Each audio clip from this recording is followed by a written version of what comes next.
Sud Radio André Berkoff. Ça balance pas mal. Berkoff dans tous ses états, ça balance pas mal sur Sud Radio. Alors rappelez-vous, c'était le lendemain du 6 janvier 2021. C'était quand une horde, effectivement, a envahi le Capitole, le Congrès des États-Unis, après la défaite de Trump aux élections, de Donald Trump aux élections présidentielles américaines.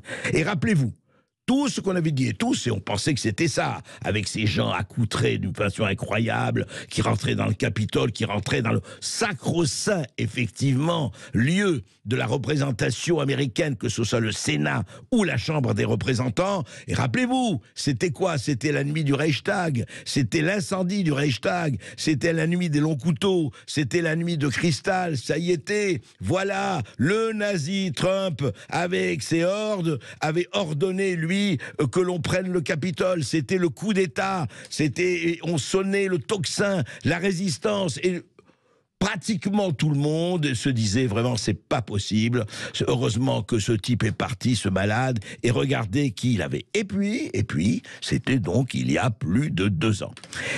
Et puis, vous savez, on a commencé à enquêter, c'est toujours pareil, les narratifs sont là, ils commencent à s'installer, et quiconque, évidemment, osait contester ou même questionner, je dis bien questionner, le narratif dominant et ultra dominant, était évidemment un complotiste, à la droite d'Adolf Hitler, etc., etc. Et puis on enquête. Et puis on enquête. Et hier soir, sur la chaîne Fox News, le journaliste Tucker Carlson a fait visionner, il a donné les résultats, il a fait visionner 40 000 heures, ou pratiquement, en tout cas des dizaines de milliers d'heures de vidéos, car vous savez que le Congrès est truffé de caméras. Donc, ils ont tout regardé. Ils ont pris effectivement du temps de regarder, des mois pour regarder ce qui s'est littéralement et vraiment passé ce fameux jour du 6 janvier 2021 au Capitole, que l'on a annoncé comme cette tentative de coup d'État, la première dans l'histoire américaine. C'était terrible, et on voit bien que la démocratie était en danger, et c'était les hurlements à travers la planète. Eh bien, écoutez, le narratif, c'est pas du tout celui-là. Stanislas Berton, bonjour. Stanislas, bonjour André. Oui, Stanislas, vous êtes essayiste, vous êtes écrivain, vous avez écrit, on vous a reçu d'ailleurs pour vos 3 tomes de L'Homme et la Cité, des essais tout à fait intéressants. Vous avez suivi cette histoire depuis longtemps, vous l'avez suivi très assidûment. Et qu'est-ce qu'on découvre suite aux révélations de Fox News, et surtout suite aux révélations des vidéos, des caméras qu'on a pu aujourd'hui sortir, alors que pendant 2 ans, c'était pas possible? Oui, alors ce qu'on découvre, vous venez de le dire, hein, c'est que tout le récit médiatique qui avait été fait autour de cet événement était un tissu de mensonges. Et je tiens quand même à préciser au départ qu'on doit ces éléments au nouveau président de la Chambre, hein, Kevin McCarthy, qui est le nouveau président de la Chambre des représentants, et qui a donné aux équipes de Tucker Carlson accès à tous ces éléments de vidéosurveillance qu'on n'avait pas auparavant. Et c'était interdit avant, on ne pouvait pas les consulter, c'est ça? En tout cas, ils avaient refusé. Donc l'ancienne présidente, c'était Nancy Pelosi, on va voir le rôle qu'elle a pu jouer dans ces événements, refusait de donner accès aux journalistes. Donc maintenant, on a ces vidéos qui ont été données grâce au changement de majorité à la Chambre des représentants. Et donc, ce qu'on découvre, en fait, on le savait, ceux qui avaient suivi ça depuis le début le savaient déjà. Aujourd'hui, on le voit pour le grand public, on va dire. Mais ce qui est très bien, c'est qu'on voit en fait que c'est complètement, je dirais, le narratif est complètement battu en brèche. Alors déjà, il y a une chose qu'il faut rappeler au départ, c'est que Donald Trump avait demandé lors de son rassemblement il avait dit, il y a la possibilité, je peux donner l'ordre de déployer la garde nationale pour assurer la sécurité du bâtiment. Et il faut quand même rappeler, et Tucker Carlson le rappelle, que c'était le maire de Washington, Muriel Bowser, et la présidente de la Chambre, Nancy Pelosi, qui n'avaient pas donné suite à la proposition de Donald Trump de protéger l'enceinte du Capitole. D'accord. Donc il y a déjà ça. Et ensuite, il y a les images en tant que telles. Alors les images, attendez, c'est très important. Attendez, Stanislas, les images, pour expliquer à nos auditeurs, les images, comment on peut les avoir? Le Congrès est truffé de caméras, ce sont les caméras qui sont à l'intérieur? Oui, dites-moi. Oui, exactement. Et il y a la police du Capitole qui s'occupe de la sécurité. Et donc là, ce que je viens de dire, c'est qu'en plus de cette sécurité interne au Capitole, il y avait la possibilité de déployer la garde nationale pour protéger vraiment de manière beaucoup plus drastique l'enceinte. Et ça, Trump avait fait la proposition à l'époque, et ça avait été rejeté notamment par l'ancienne présidente. D'accord, vous l'avez dit. D'accord. Voilà. Et donc ensuite, en ce qui concerne les images elles-mêmes, qu'est-ce qu'on voit? On voit qu'il y a quelques hooligans qui cassent un petit peu, mais la majorité des gens rentrent dans le bâtiment, se promènent, font des selfies. C'est très paisible, c'est une ambiance bon enfant. Ils font même des tours guidés en prenant des photos, etc. Et surtout, il y a un personnage qui est très important qui s'appelle Jacob Dansley. Et en fait, Jacob Dansley, vous savez, on l'a appelé le QAnon shaman. Oui. Vous savez, c'est cette figure haute en couleur ces photos ont fait le. Ah oui, avec les cornes, avec le visage. Voilà, le chapeau en fourrure, les cornes du bison. Voilà, il a été appelé comme ça. Et en fait, qu'est-ce qu'on voit dans les vidéos de Tucker Carlson? On voit cet homme qui rentre, qui a quand même été, je précise, inculpé qui a pris 4 ans de prison pour sa participation à cet événement. Et qu'est-ce qu'il fait cet homme? Il rentre tout tranquillement et il est escorté jusqu'à la chambre du Sénat par la police du Capitole dont on vient de parler. Donc on le suit vraiment mètre après mètre par les caméras de surveillance. Il rentre dans le bâtiment, il salue les policiers le prennent, l'escortent, il y a jusqu'à 9 policiers qui l'entourent, et très gentiment, très tranquillement, il l'amène jusqu'à la chambre elle-même, où là il sera pris en photo en train de hurler, de crier, mais avant de faire ça, il fait quand même une prière pour remercier les Tucker Carlson le montre, il fait une prière pour remercier les policiers qui si gentiment l'ont accueilli et l'ont amené jusqu'à l'intérieur du Capitole. Et qu'est-ce qu'on voit d'autre? Alors, oui, mais attendez, d'abord, quand même, Stanislas, il faut dire, ces gens-là, vous dites, ils faisaient des selfies, tout ça, mais enfin, ils n'avaient pas le droit de rentrer là-dedans. Ils ont quand même, en Amérique, où on est si respectueux de la légalité, ils ont quand même forcé les portes du Capitole et de la Chambre. C'est quand même pas très, ni légal, ni très civique, tout ça.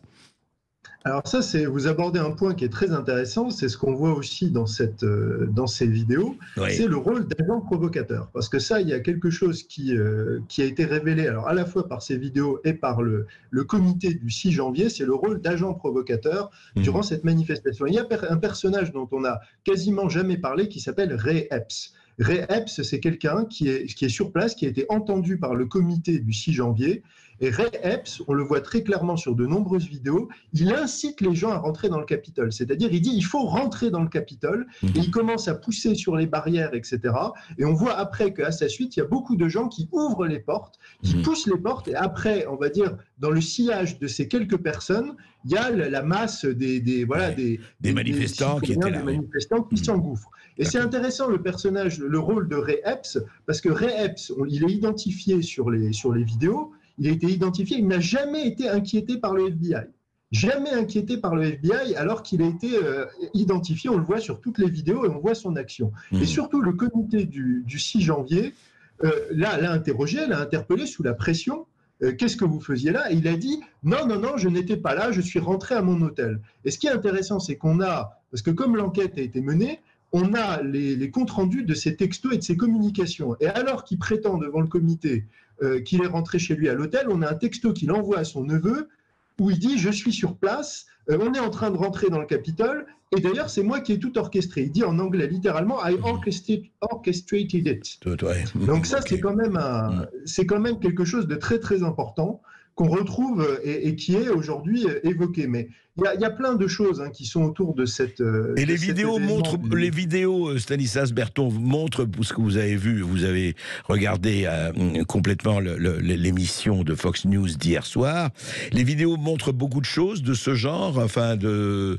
oui, tout à fait. Mais il y a pas que... on voit vraiment les gens qui poussent. On voit clairement qu'il y a vraiment des agents qui entraînent le peuple. Et on voit aussi des gens, par exemple, qui tiennent les portes ouvertes. C'est-à-dire, ça, c'est assez frappant. On voit qu'il y a les portes, il y a même la police qui essaye un petit peu de faire son travail, mais on voit qu'il y a des gens qui maintiennent les portes ouvertes et qu'il y a beaucoup de choses qui sont faites vraiment pour faire rentrer les gens à l'intérieur du Capitole. Donc il y a vraiment ce rôle d'agent provocateur, et Tucker Carlson le souligne dans son segment, c'est le rôle exact, c'est quel rôle a joué la communauté du renseignement et notamment le FBI dans cet événement, parce qu'ils étaient avertis, ils savaient qu'il allait y avoir une manifestation, Trump avait proposé de déployer la garde nationale, et on voit clairement des gens qui incitent vraiment le vous voulez dire que le FBI était au courant, bien sûr, qu'il allait y avoir une manifestation devant le Capitole. Bien sûr, et puis vous savez, aujourd'hui, comment c'est avec les moyens de surveillance modernes, on a accès au bornage des téléphones, au contenu des SMS, on peut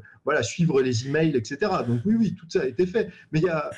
Alors, Stanislas, qu'est-ce que ça a entraîné? Il faut rappeler aussi à tout le monde, aux éditeurs, à tout le monde, qu'est-ce que ça a entraîné, cette affaire du 6 janvier? Je crois qu'il faut rappeler, parce qu'il y a eu quand même des conséquences très, très fortes. Oui, exactement. Il y a eu des conséquences très fortes. Donc, il y a déjà beaucoup de gens qui ont participé, qui sont rentrés, qui ont été emprisonnés. Les prisonniers du 6 janvier, d'ailleurs, Donald Trump, plusieurs fois, leur a rendu hommage, les a salués avec des peines de prison très, très lourdes. Je veux dire, des années de prison. Jacob Densley, dont je parlais, a pris 4 ans de prison, ce qui est vraiment énorme. Oui, mais alors, attendez, je vous interromps quand même. Comment il se fait que Jacob Densley a pris 4 ans de prison, alors que selon ce que vous dites, enfin, ce que montrent les vidéos, il était plus ou moins, je ne dirais pas de mèche, mais vous dites très bien qu'il a été escorté par les policiers jusqu'à la Chambre des représentants. Donc, s'il était de mèche, comment ça se fait qu'il a attrapé 4 ans de prison? Ça c'est toute la question que soulève Tucker Carlson, c'est qu'il est condamné pour des faits d'obstruction. Je crois que la condamnation, c'est obstruction d'une réunion officielle ou quelque chose comme ça. Oui. Et en effet, donc je dirais la contradiction, c'est s'il a obstrué quelque chose, pourquoi les policiers n'ont pas essayé de l'arrêter, de l'empêcher d'agir?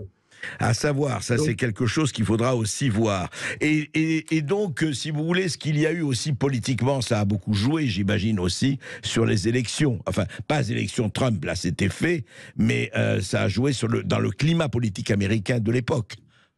Oui, tout à fait, mais c'est surtout, en fait, ça a permis d'attaquer Trump. Donc, il y a quand même eu une volonté de dire on va faire une procédure d'impeachment contre Trump et on va l'empêcher de se représenter. On va mettre une procédure criminelle contre Trump pour incitation à prendre d'assaut le Capitole. Donc en fait, cette opération, elle a surtout servi, et notamment le comité du 6 janvier, le comité d'enquête, la commission d'enquête, a surtout été, ça a été très reproché, instrumentalisé pour empêcher Donald Trump, et là on voit qu'il a annoncé sa candidature qui se représentait là pour 2024.